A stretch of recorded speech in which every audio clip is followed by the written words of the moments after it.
여러분, 오늘 하루만 벌써 몇 번이나 가슴이 답답하다고 느끼셨나요? 숨이 약간 차서 나이 들어서 그러려니 하고 넘기신 적 한 번쯤은 있으시죠? 그런데 만약 지금 이 영상을 보고 계신 당신이 혼자 집에 있을 때 갑자기 가슴을 누가 잡아당기는 것처럼 아파온다면, 주변에 도와줄 사람이 아무도 없다면 그때 단 10초 안에 무엇을 해야 살 수 있을까요? 저는 50년 가까이 심장 환자만 진료해온 79살 심장내과 전문의입니다. 제가 오늘 이 영상을 찍게 된 이유는 딱 한 가지입니다. 얼마 전 새벽 3시 40분, 제 휴대폰이 울렸습니다. 선생님, 죄송합니다. 아버지가 방금 가셨어요. 그날 하루 동안 제게 온 전화는 두 통이었습니다. 한 통은 혼자 있다가 심장마비로 세상을 떠난 어르신의 가족이었고, 또 한 통은 똑같이 혼자 있다가 심장마비를 이겨내고 다시 걸어서 퇴원하신 할머니의 가족이었습니다. 두 분의 나이, 두 분의 병력, 두 분의 상황은 정말 비슷했습니다. 그런데 한 분은 영영 가족품으로 돌아오지 못했고, 한 분은 선생님 덕분에 다시 한번 살았습니다라고 손을 꼭 잡고 웃으며 퇴원하셨습니다. 그 차이는 무엇이었을까요? 제가 50년 동안 수많은 심장마비 환자를 지켜보며 정리한 결론은 단순합니다.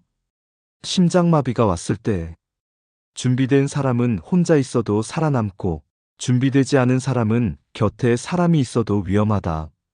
오늘 여러분께 그 준비된 사람이 되는 방법을 모두 알려드리겠습니다.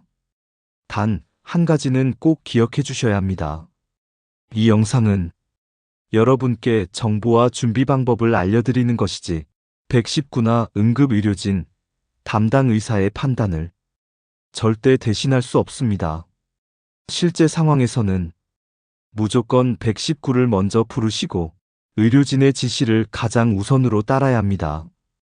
그럼 그날 새벽 하루 사이에 극과 극으로 갈라졌던 두 사람의 이야기부터 들려드리겠습니다. 시작과 함께 구독과 좋아요를 눌러주세요. 삶에 도움이 되는 영상을 더 빠르게 받아보실 수 있습니다. 바로 시작하겠습니다. 같은 새벽, 전혀 다른 두 사람의 운명. 그날 새벽 3시 40분, 응급실 당직 의사로부터 전화가 왔습니다. 선생님, 방금 들어온 환자인데요. 혹시 예전에 외래 보셨던 분 같습니다. 72세 남성, 박종길 어르신. 몇 달 전 진료실에서 한 번 뵌 적이 있었습니다. 그때 저는 조금 진지한 표정으로 말씀드렸습니다.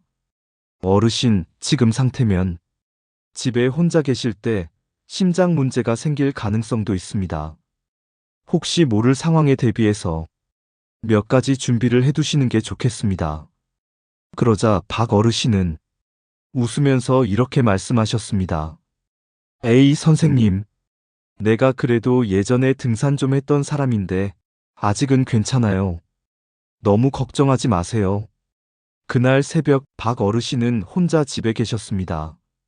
부엌에서 컵라면 물을 끓이려다 갑자기 가슴이 타는 듯이 아파왔고, 얼마 지나지 않아 거실 바닥에 쓰러진 채로 가족에게 발견되었습니다. 출동한 119대원은 분명히 최선을 다했습니다. 하지만 너무 늦었습니다. 가족분들이 오열하면서 제 손을 잡고 물었습니다. 선생님, 아버지가 집에 계실 때 어떻게 하셨으면 좋았을까요?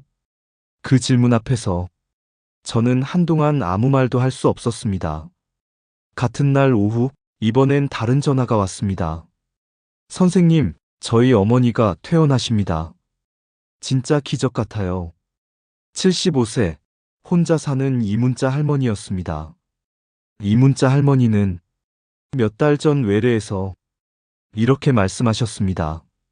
선생님, 저 혼자 살거든요.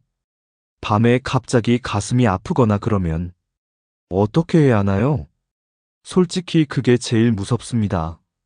저는 그때 오늘 이 영상에서 알려드릴 심장마비 전조 증상 5가지와 혼자 있을 때도 살 수 있는 7단계 응급법, 그리고 평소에 꼭 해두면 좋은 준비 습관 4가지를 자세히 알려드렸습니다. 그날 이문자 할머니는 외래에서 돌아가는 길에 이렇게 말씀하셨습니다. 선생님, 종이에 적어서 냉장고에 붙여놓고 진짜 연습해 볼게요. 왜냐면 전 진짜 오래 살아야 하거든요. 그리고 몇 달 뒤 새벽 2시 50분 이문자 할머니 집에서 심한 가슴 통증이 시작됐습니다. 할머니는 순간 무서웠다고 합니다. 하지만 그 다음 행동은 거의 훈련된 군인처럼 정확했습니다.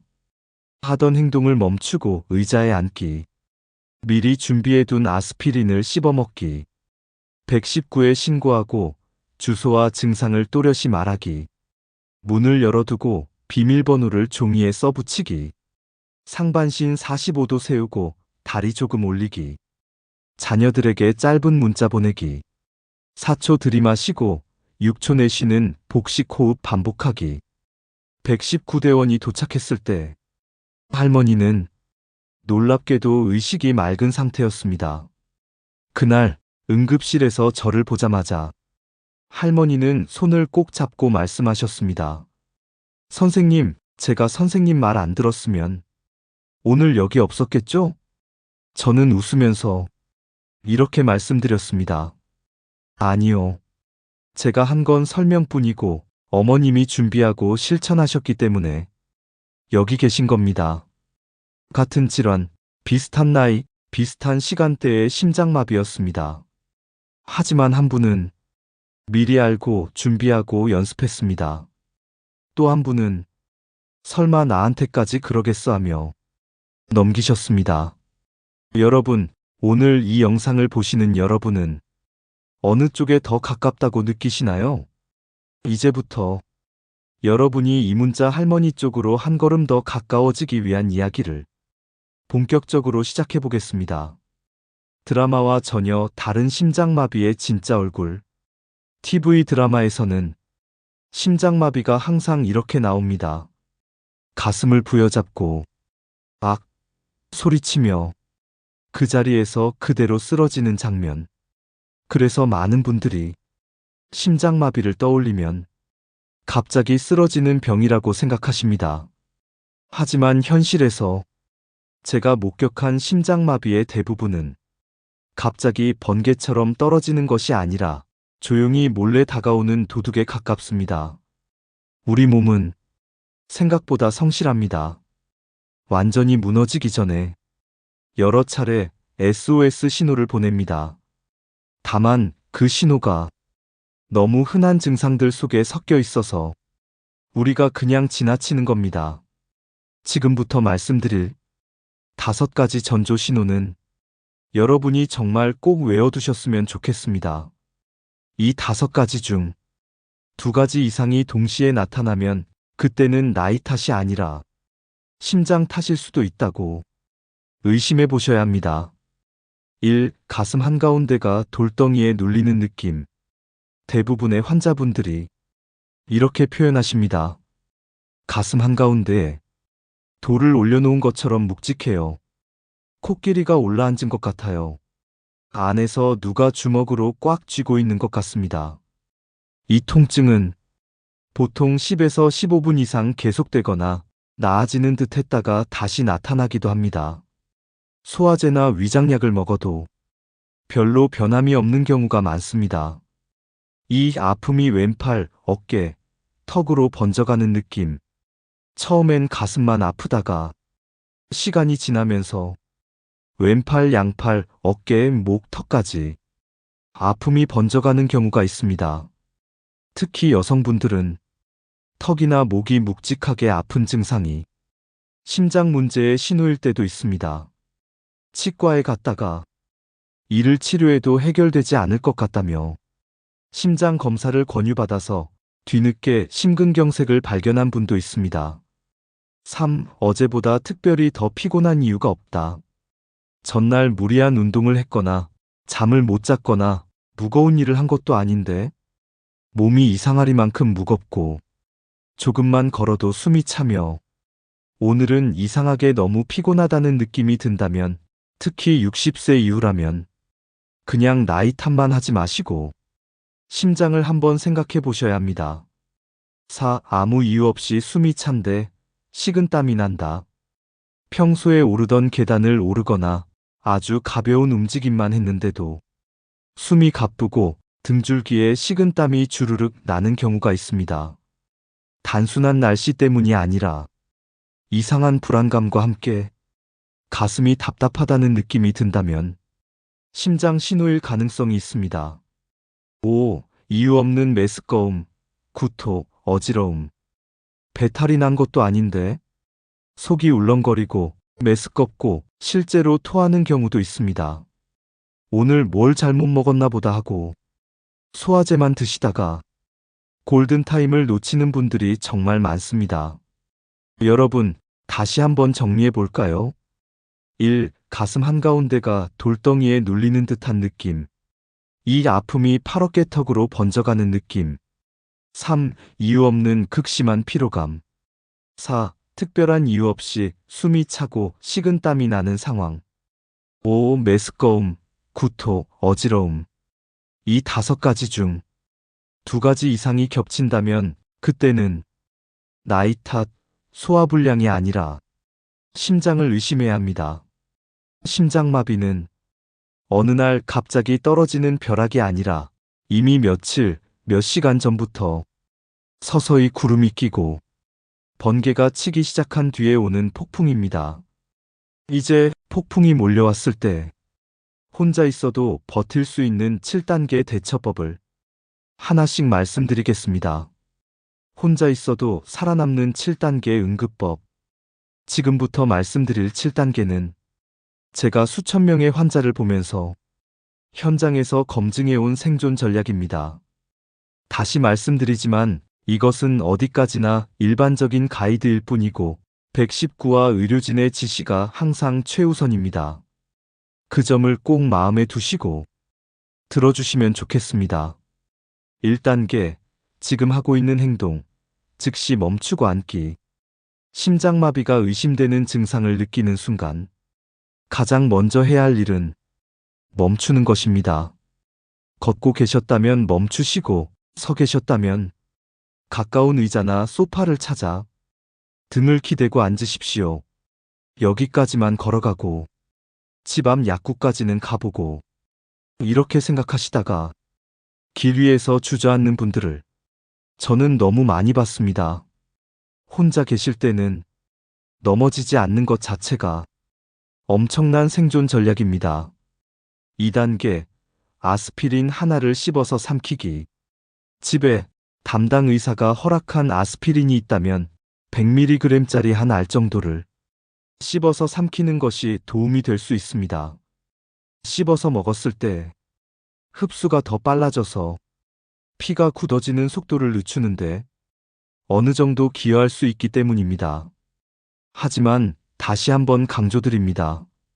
위장에 큰 문제가 있으신 분, 아스피린 알레르기가 있는 분, 의사가 절대 드시면 안 됩니다라고 한 분, 이분들은 절대로 임의로 드시면 안 됩니다.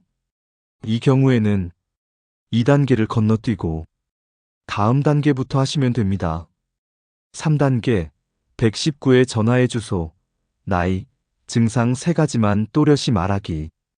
119에 전화가 연결되면 숨이 차고 두려운 상태라 말이 잘 나오지 않을 수 있습니다.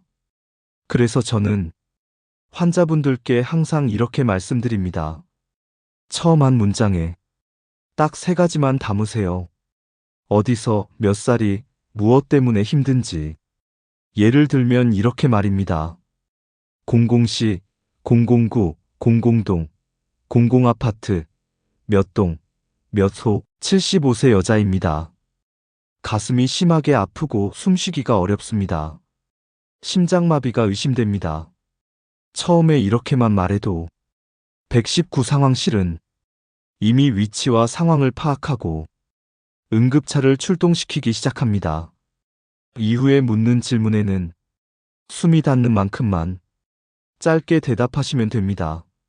4단계, 현관문 열어두고 비밀번호나 열쇠 위치 크게 써두기.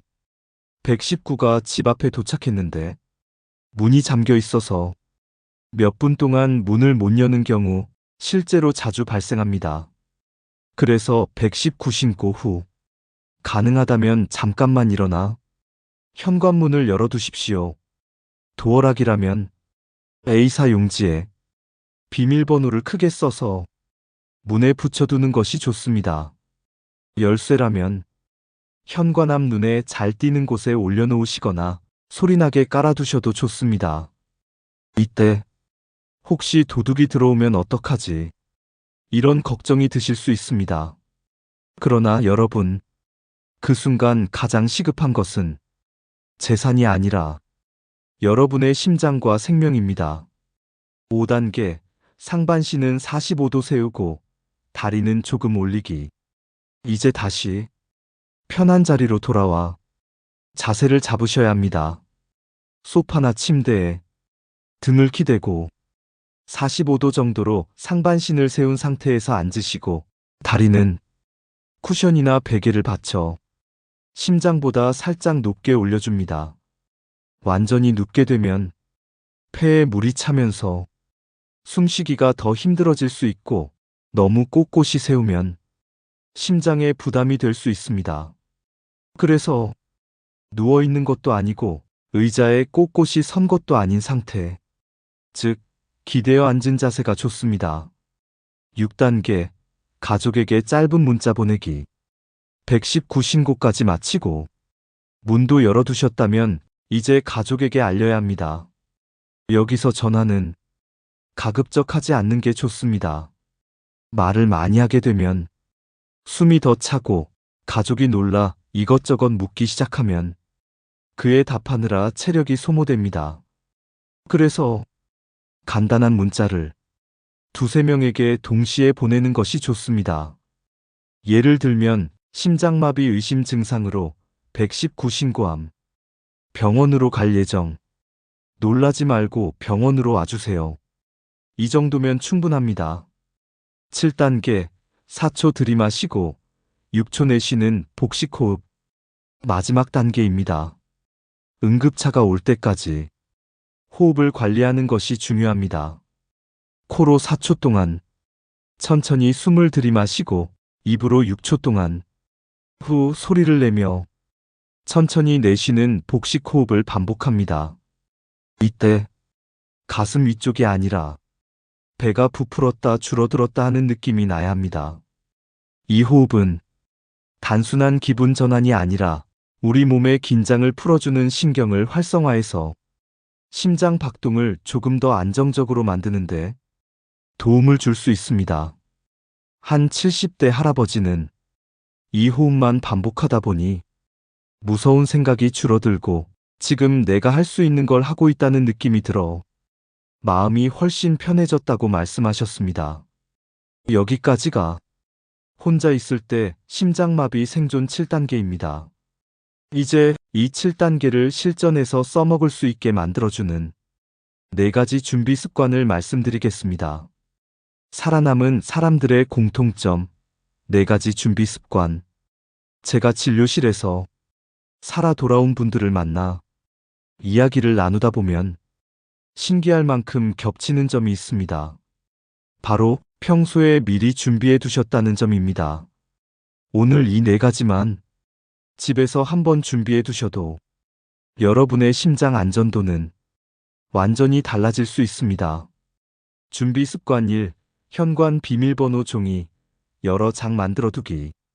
먼저 A사 용지를 꺼내서 굵은 매직으로 현관 비밀번호를 크게 써두세요.